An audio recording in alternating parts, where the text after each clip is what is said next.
Magandang gabi guys. Ayan. Kami katatapos lang namin manood. At Natapos na naman isang series. wala akong ginawa kundi manood ng series pero ano na yan.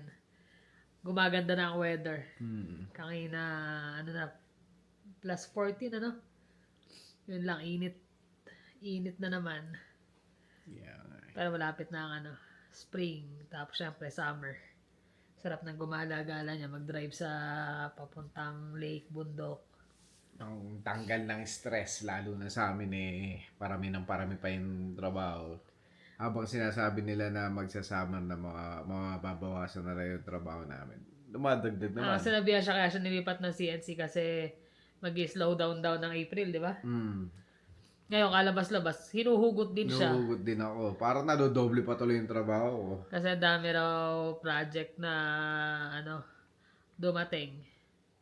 So, nangyayari, punta sa kabila, lipat sa kabila. Ayun. Tapos, ayun nga, kagabi yun, nanonood tayo ng Omni News ba yan?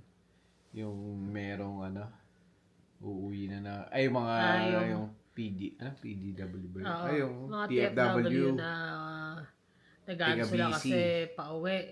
Taga-busy siya pauwi. May expire na yung permit. Ilang years na sila rito. Kaya lang dahil sa pagbabago ng mga rules. Parang hindi naman alam paano. Hindi pa sila nabibigyan ng Oo. renewal. So, yung nananawagan yung employer nila. Kasi raw yung pangalan nito? Wala raw silang makuwang mga ibang trabahador na kagaya ng mga Pilipino. Pilipino actually mga mapapauwi.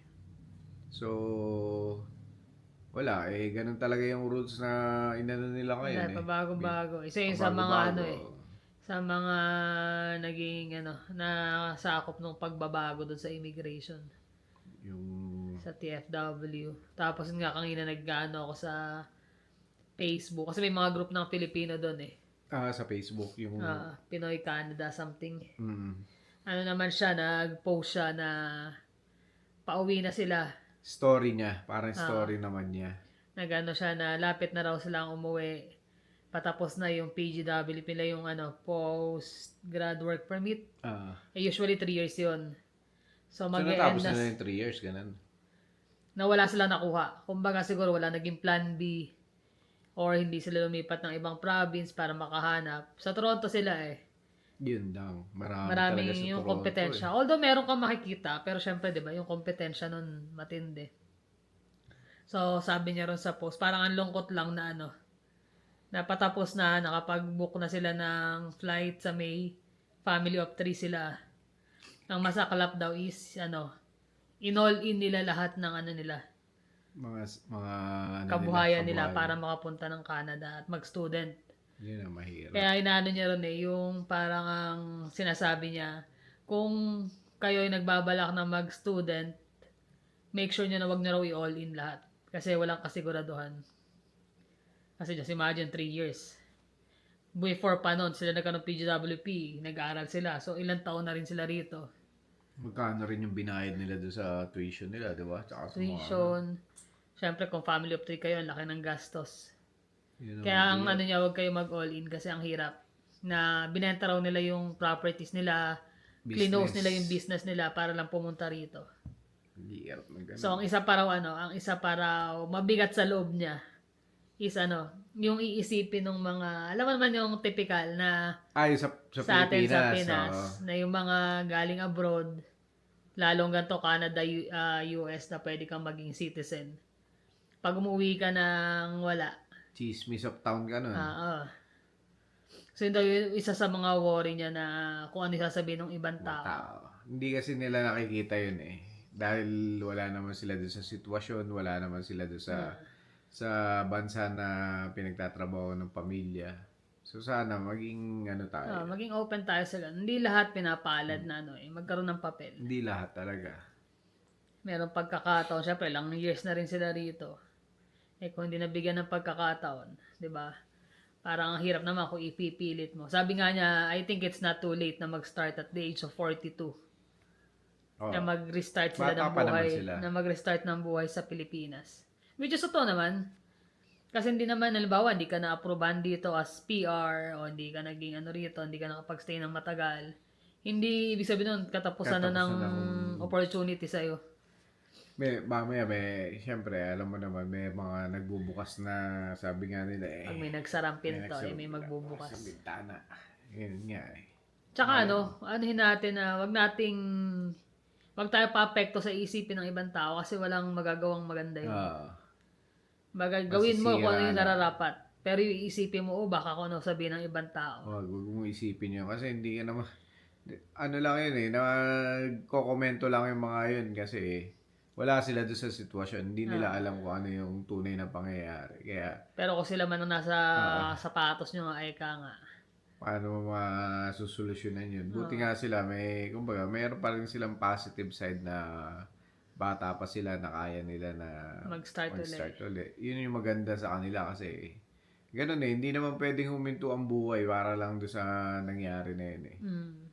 Kailangan magtuloy-tuloy para sa pamilya, para sa anak nila. Meron pa, kung hindi man dito, dami na ibang bansa na pwede or baka malay nyo, pag uwi ng Pilipinas, merong mas magandang opportunity magbukas. Mai-share nyo yung knowledge nyo na natutunan dito sa Canada na dun sa Pilipinas, mai-apply nila, di ba? At saka mas okay na umuwi kayo before ma-expire yung visa or yung status nyo. Kasi just in case, later on, gusto nyo bumalik. Mas madali. Kasi once na na-expire kayo, nagstay pa rin kayo rito, wala na. Ano na yun? Tatak na yun sa ano nyo. Mahirapan na kayo. Mahirapan na kayong bumalik. Marka na yun doon sa ano mo. Unless pag magpalit ka ng pangalan.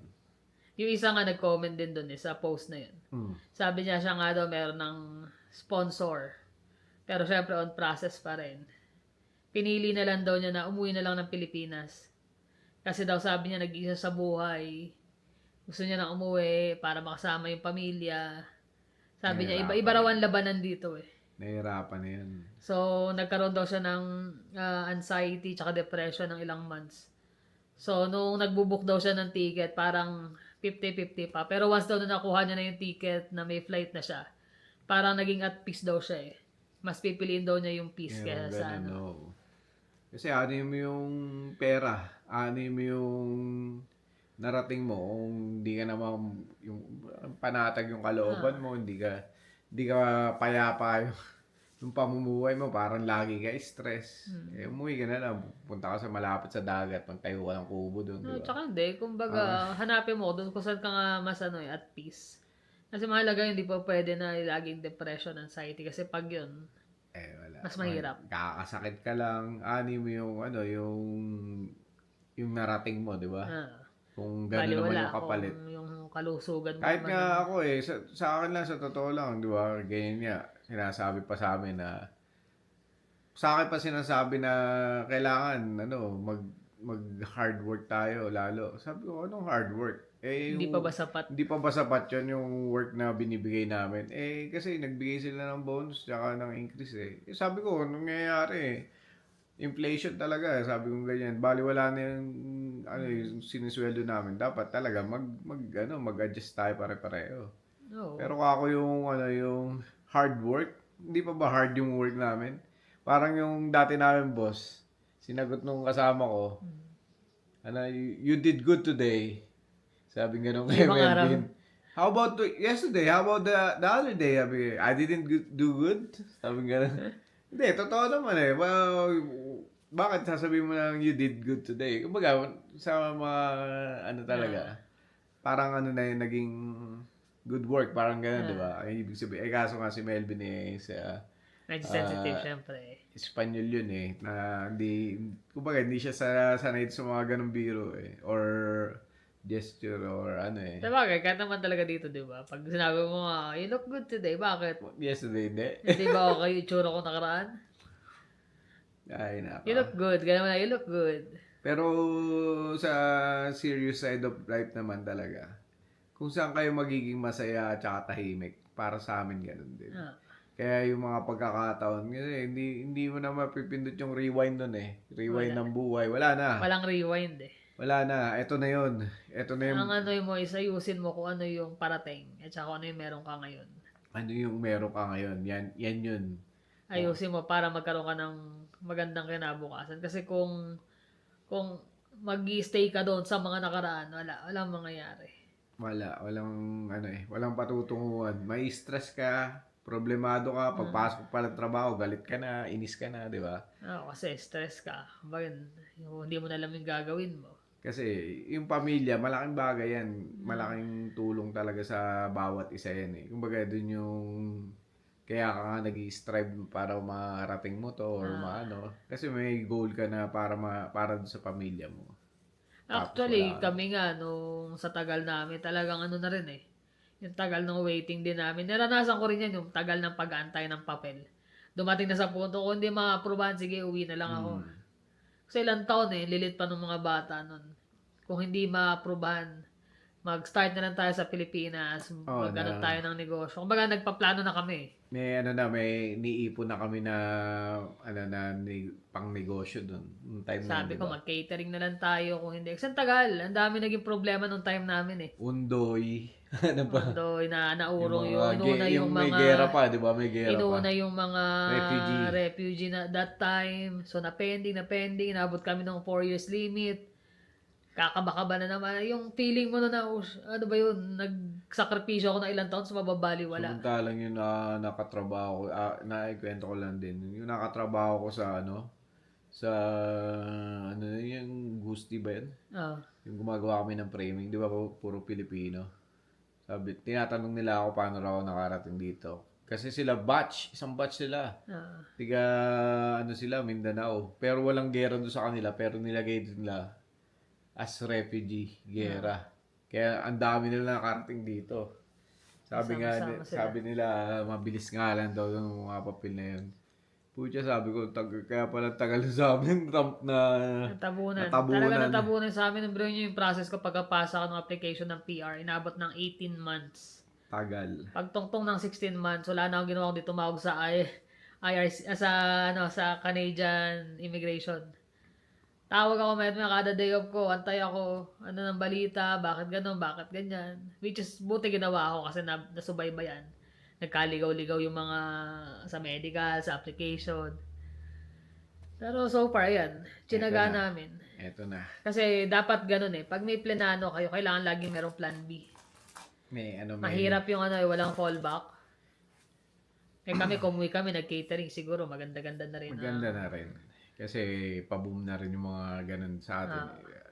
Noong time na yun, kumbaga, meron ka ng baon na iba pang kaalaman na pagdating mo sa Pilipinas. Yun nga yung sinasabi ko kanina, di ba? Na pwede nilang hindi naman i-share. Kumbaga, parang gawin mong business. Oo. Di ba? Sa Pinas, kung ano yung natutunan mo. Natutunan mo dito. Gaya nung time na yun, isip ko, sige, mag-catering tayo. Tayong dalawa na lang bahala kung paanong palakad. Which is kakayanin talaga. So far naman, by that time, naglagay na kami na palugid End ng 2015, December. Pag wala yung papel, sabi ko, uwi na ako. Magnegosyo na lang tayo. Kasi lumalaki yung mga bata, pang hirap ng malayo sa pamilya. Yun, mahirap. Tiis-tiis ka talaga. Hindi mo naisipin yung... Buti nga sila dito na sa city. Oo, ikaw nasa... Ako small town. As in, mag-grocery ka lang, dadrive ka ng ilang oras. Tapos pag winter talaga ron, talagang ang lungkot. Kahit sa bagay, summer. Kasi makikita mo puro canola at saka wheat na taniman. Walang tao Kung gaano mo lang daw, maglakad. May katrabaho ka man, hindi kayo magkakasabay kasi pare-pareho kayong tatrabaho. So day off mo, sa loob ka lang ng kwarto talaga. Yun yung mga dapat i-consider kapag bago ka pumunta ng isang bansa. Hindi man dito sa Canada, sa iba pang bansa. Ano yung goal nyo? Ano yung goal? Ano yung kaya ko ba to? Kaya mo bang tiisin yung lungkot, yung hirap? Yan. Kailangan consider talaga yun. Marami ring mga tukso na pwedeng tumukso sa'yo pag nasa ibang kang bansa. Pero, syempre, nasa sa ano mo yan. Nasa yun na yun kung paano mo lalabanan. I-handle yan. Marami rin nagkakaganon, di ba? Mahanap ka ng mahanap ka paglilibangan. Ako libang ako kay drama. Basta ako trabaho, uwi, chat, No daw kay drama, pagpupuyat ako, okay na ako doon. Dami rin kasi dito nun eh, yung mga ganun, yung mga katrabaho ko lang nakikikwento rin nila, yung mga kamag-anak nila, ganun nangyayari. Parang Nasisira, baliwala. nasisira Baliwala yung, yung ano, yung marriage nila dahil yung sa ginugol mong panahon na dapat para sa pamilya mo. nagwa-wild yung iba pagdating sa ibang bansa. Oo, parang nakawala sa ano, ganun.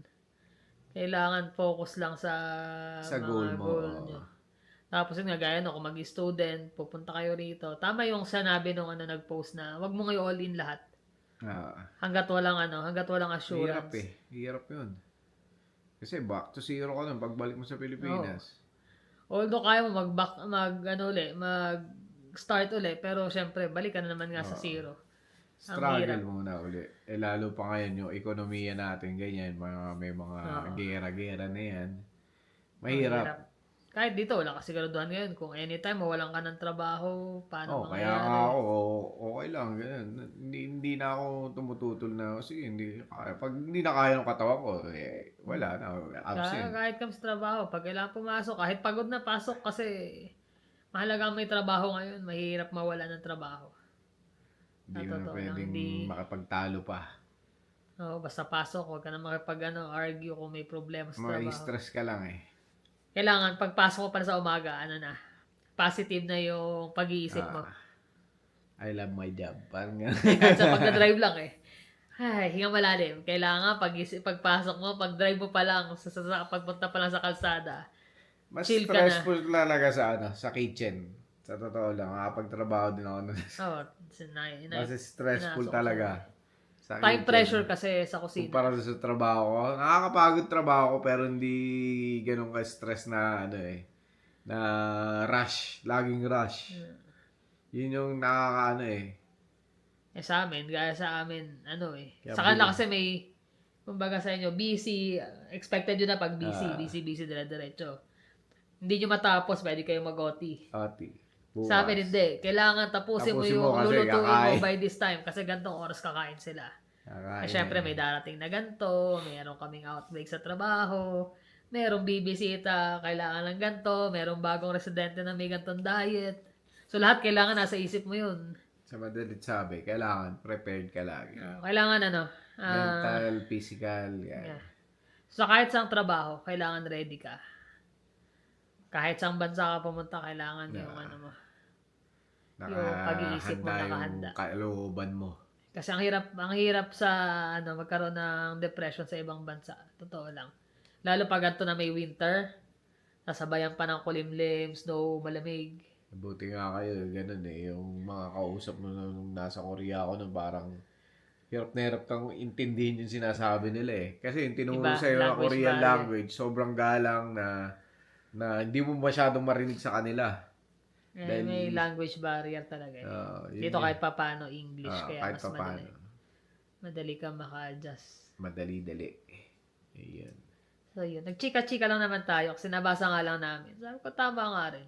Mahirap. Minsan kasi ganun kami. Di ba nga sabi nga nila, minsan yung asawa mo yun ang kachismisan mo. Yun lang naman chismisan namin, like kwentuhan. Pakita nung, habang nag-scroll kami sa cellphone pareho, basahin mo to, tingnan mo to. Nakakaawa yung mga, hindi naman nakakaawa, pero syempre, may hopes and dreams yung mga tao. Hindi, maisip mo lang na ikaw yun nandun sa sitwasyon na yun eh. Kasi ako, naranasan ko eh, na, ipupush ko pa ba to, na mag-i-stay ako rito, uuwi na. Kaya lang para masama ang pamilya. Napupush kasi yung government dahil overwhelming na yung immigration eh. Biglang boom, hindi makasabay yung Hindi makasabay yung mga pangangailangan ng Canada. So, lahat hatak pababa ang nangyayari. Kaya hindi rin naman natin basta masisi. Hindi natin, gobyerno yun eh. Kaya yung mga dito na, on process or nag-a-apply pa lang ng papel, tatagan nyo kasi yan eh. Importante na prepared kayo kung ano yung pwedeng mangyari. Either maging maganda o pangat ang resulta. Kailangan handa yung kalooban nyo. Hindi lang yung kalooban, pati yung bulsa. Yun pa. Mag-ready na. Pero minsan mas madaling mawala ng pera kaysa yung malugmok ka dun sa sitwasyon na parang hindi mo na kaya. Hindi ka maka-move on sa nangyari. Ayun nga, tapos dadagdag pa yung mga masasabi, isipin mo yung masasabi ng kapamilya mo sa Pilipinas. Yung mga kapitbahay mo doon, yun ang wag na wag. Wag mo sila isipin, basta Kami, nandun na kami sa punto ng buhay namin na wala na kami wala nang pakialam sa sabihin ng iba. Sabihin na iba. Na umalis ka, ano, ganito itsura nito, o pumunta ka, ganito sasabihin. Wala na kaming ano ron. Kami, sinishare lang din namin yung tunay na buhay namin dito sa Canada. Hindi kami nagyayabang na, Sana, big yun time talaga, kami, yun ganyan. talaga ang buhay Ang dito. buhay talaga, hindi mo masasabi eh. Walang kasiguraduhan yan. Ngayon, maganda ang kalagayan mo. Anytime, kung ano-ano mangyayari, gaya niya, nagkakaroon ng problema sa economy.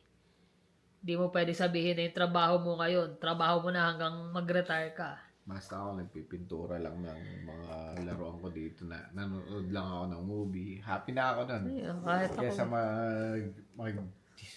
makipag-inuman o lumabas ako. Ito na yung natapos ko na sa wakas. May mga leather Tinahi niyang unan. Tinahi ko na unan. Yan. Napinturahan. Kami yan lang.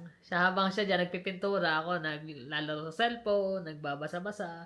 Most of the time nagluluto. Alam niyo naman yun kahit nandito sa bahay. Mga batang 80s, 90s. Yan. Kilala yan, si Java. Jabba the Hutt. Java lahat. So yun. Yun lang naman ang aming... Dasal lang, dasal. Kapit-kapit sa Kapit mga... tayo sa mga nangyayari sa atin. Ingat yung kababayan natin. Sa Middle East, mga kababayan natin, mga Pilipino. Huwag na kayo magbablog kasi yung nahuli yung 3 babae. Sabi sa UAE, bawal daw. Kumbaga, yung mag-vlog para ma-broadcast, di ba? Parang bina-blackout nila yung news doon sa ano eh. Inuhuli yung 3 babae, nag-vlog sila. Tapos pinost nila. Hindi naman yata vlog or basta shinare lang yata nila sa social media nila. Yun. Napasama pa. Napasama, nahuli.